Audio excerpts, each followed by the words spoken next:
That destroys all the years of work that we have done. Yeah. The flight attendant who stayed here last night, is she going to remember how much money we raised for charity? Is she going to remember how, cute that bunny suit was that this man spent 85 hours of his life making? No, she's going to remember the guy in the bondage gear being led around by his boyfriend last night on a leash. And that is what sticks in her mind. That's Furry. When that businessman I was talking to last night, the man with the really ugly green tie, walks by and sees, well, what kind of programming do you have? And looks in the room and sees it basically is, hi, we're all here to talk about our sexual kink. That's what he takes away with him. Sometimes what the panel description says and what actually happens are two entirely different things. Yeah. Sometimes, though, it doesn't matter. Exactly. Whatever is brought away by that member of the public, it will be the worst thing. So you got to make sure there's absolutely nothing that they can take away. Yeah, that's why when I do the program for this con, if you notice, we added another adult-oriented panel, bringing it up to 4 of the 130-something hours of programming. Yeah. I said, what we need bondage for? No. Nothing wrong with an 18-plus panel here and there, but not a lot. there is a very, very fine line. Again, we can talk later about particulars. And additions to standards of conduct basically should boil down to, you do anything that embarrasses this convention, we are going to take you out back and skull fuck you. AC has a good reputation. That's because I am brutal against people who threaten that reputation. You have to be. Because it takes years to build a reputation and 10 seconds to destroy it. Recommendations to you, sir. And I certainly cannot remiss of Kage, his masterful self-help out. My master. Masterful self. Oh, masterful. I heard something like that. Never mind. No, that's after hours. That's it. Not in the program either. And first of all, I am recording this, but this is actually more for my note. Beautiful dreamer, wake unto me. Kage, Alexander James Adams, you are not. No. I can aspire. Let's imagine for a moment that he is standard walking in off the street press. You wouldn't see this. You wouldn't see it. And if you did, and he said, this is just for my own notes. Have you ever heard the expression, let's talk off the record? Your experience with this, sir. What is said that is off the record? Not much. Nothing.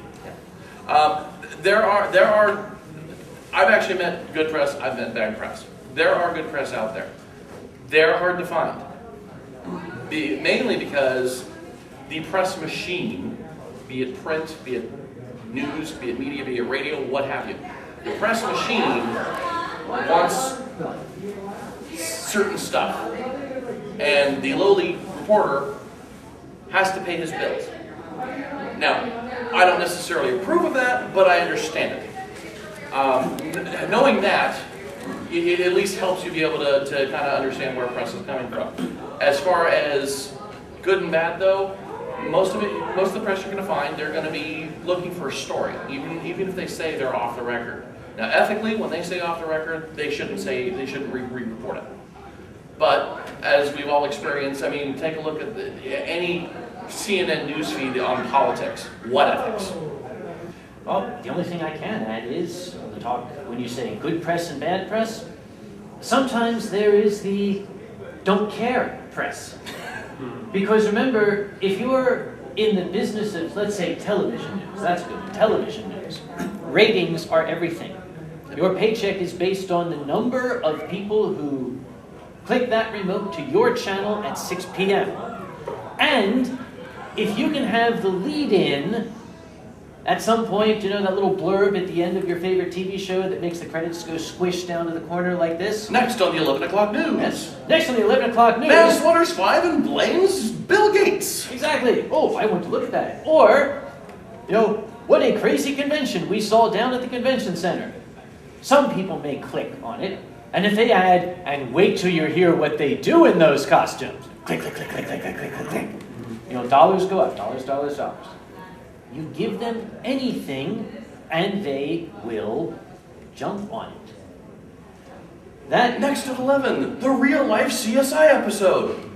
I kid you not. Yeah, that's exactly what it says. I'm reminded of those things where it's like, and next up, what we found in coffee that may kill you. Yes, exactly. But you'll have to wait till 11. Yeah. And then, they don't show it until 11:23. Yeah. They want to watch the rest of the news. Yeah, you got to see your traffic and weather. Absolutely.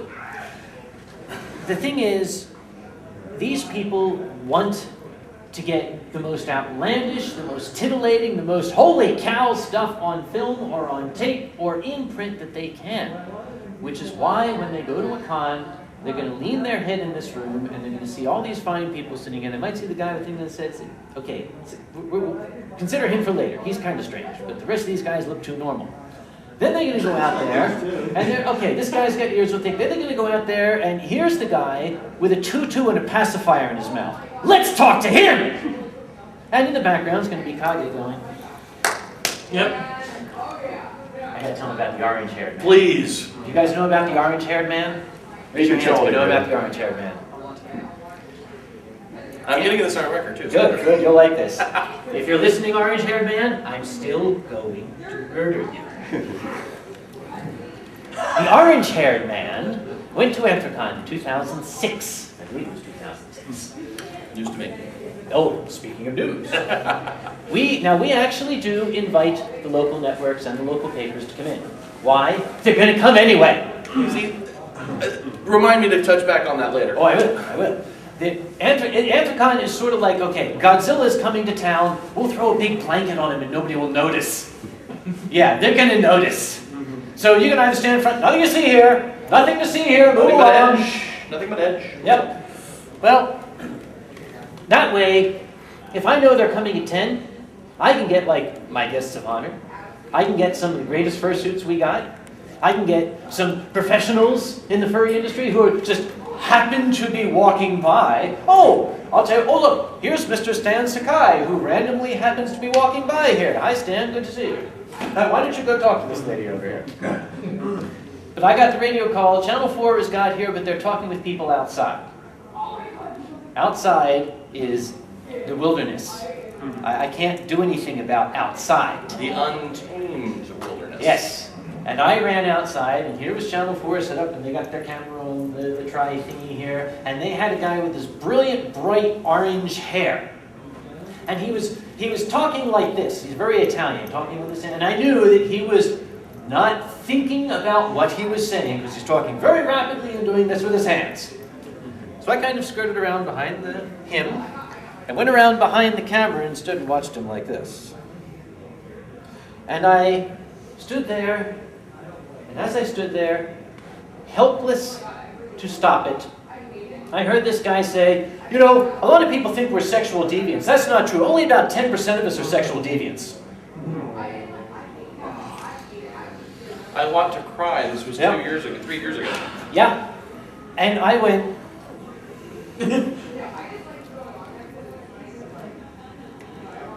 Was that on camera? no, he was behind the camera. And this guy, on camera, said, uh-oh, I better shut up. The chairman's giving me an ugly look.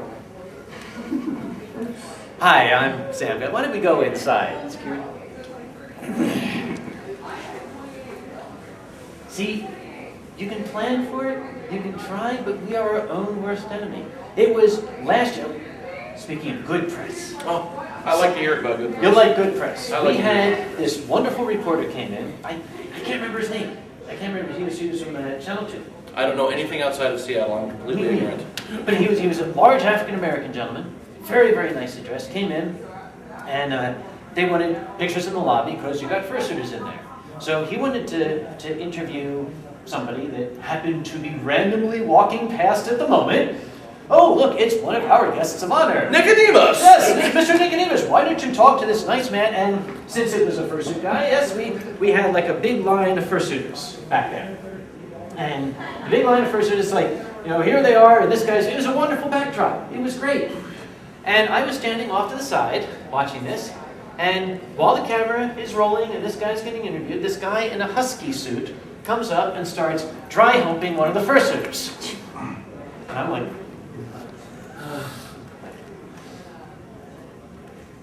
husky.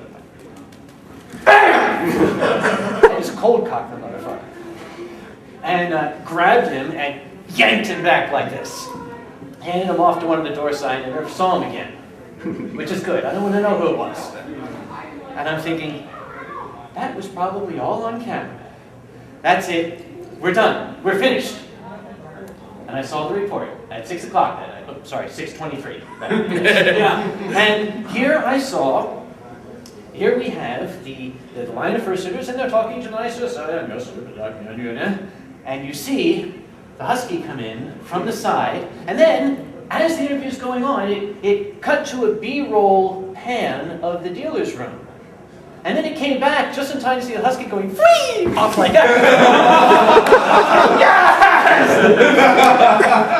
And that is what we call what was this? Dodging the